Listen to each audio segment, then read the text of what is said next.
nag-release si Vice Ganda Cosmetics ng Dual Finish Foundation. So today, I finally got it. Ito siya. Shade is Puti na Mez. Sa vicecosmetics.com.ph. It claims that it has a collection of soft dual finish powders that give a flawless airbrushed look from medium to full coverage. We'll see if it will live up to its claim. Tapos, it comes in 8 shades to suit every skin tones. Meron siyang SPF 25, oil control, blurring, US dermatologist tested, at saka no flashback. Okay. Moisturize na ako ng skin, nakapag eyebrow na ako, nakapag eyeshadow na ako. So, i-apply na natin yung foundation. Nga pala siya sa loob, meron siyang mirror foundation, tapos ito yung sponge niya. Try na natin siya. So, gagamitin ko sa isang side ng face ko is yung wet sponge, and then on the other side, gagamitin ko yung brush. Ito yung gagamitin kong brush na flat top na medyo slanted siya. From Jessa. Curl ko lang siguro na ganyan.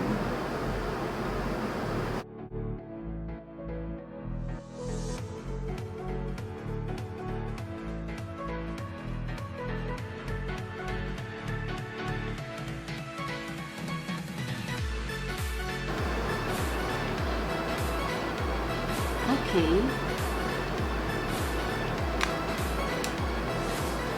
So, yung brush, palagay ko nasa light to medium coverage, or medium siguro. Mukha siyang flawless in person. Sinasabi niya na blurring yung mga pores ko dito. Ayan, if makikita niyo yung pores ko dito, kita sila. Tapos dito, parang na-erase na lang yung pores, wala na sila. Less visible na sila. Hindi ako naglagay ng primer, moisturizer lang para makita natin yung effect talaga ng foundation on its own. Sa kabila, gagamitin naman natin is yung wet sponge. Yun, marami lang nalaglag nung ginamit ko yung brush dito sa table ko. So, hindi ko lang bakit ganun. Pero try natin yung sponge. Okay, ayan.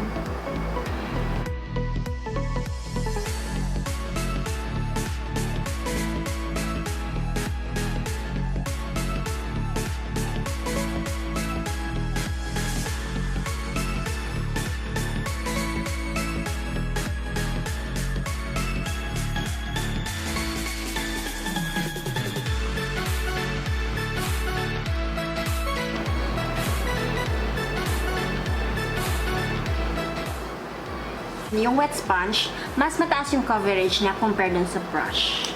Okay? Tapos, if you see me in person, wala na akong pores. Wala na akong pores. So, totoo, yung claim niya na blurring. May blurring effect siya at mukhang airbrushed. So, I will do the rest of my makeup and I will come back. Okay, so nagawa ko na yung contour ko, yung blush. Ang contour ginamit ko is Kat Von D Shade and Light Contour Palette. Highlight, yung Benefit Dandelion Twinkle.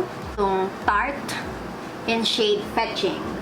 Bukod nga pala sa foundation, meron pa akong isa pang in-order. Nasa na yun? Where is it? Okay.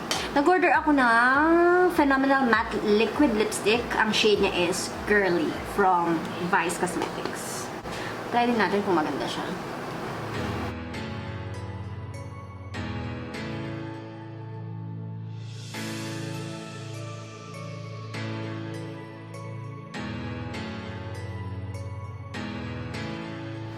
So, yung brush, I would recommend to use the brush kung gusto nyo lang ng light coverage. Tapos yung mabilisan na on the go. You don't wanna take time to do your makeup or to look better, to look good.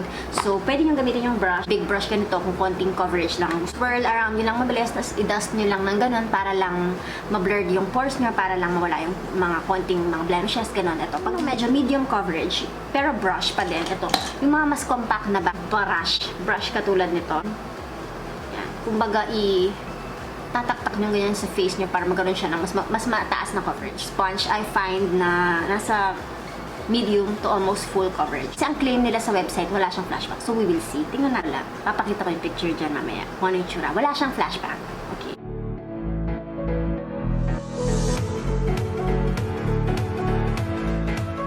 Close up niya.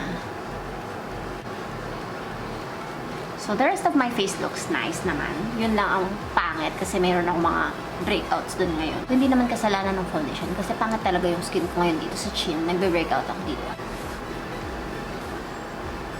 Okay. So, ang masasabi ko sa foundation na to, I'm so impressed. I mean, it's like 300 pesos or 100 something. Susulat ko na lang dyan. Nakalimutan ko na. My skin looks so much better.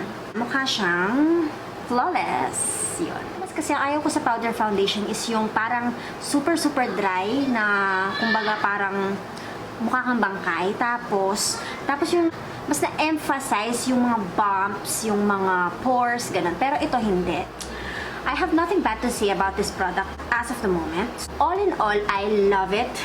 Price, performance, how it looks on my face. So, itetest na lang natin ngayon yung longevity. Kung it will hold up in hours. Yun. Pupunta lang ako sa children's party ngayon. So, palagay ko, after 5 hours or more, alisin ko na yung pilik mata ko. Baka kala nila, saan ako isasagala. Okay. So, I'll be back. Wait for me. And I'll check in a couple of hours. Maganda ba ang foundation mo? Opo, ang ganda ng foundation.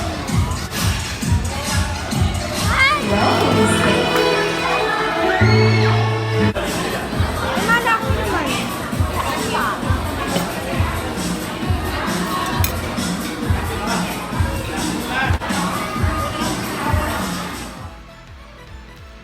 So, 6 hours in, ang foundation ko ay maayos pa rin naman siya.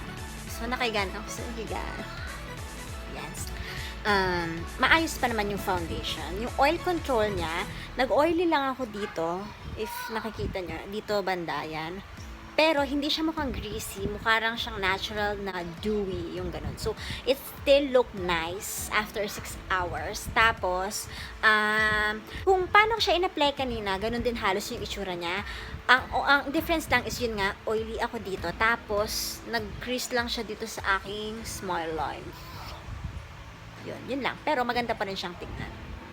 Kaya, thumbs up siya para sa akin.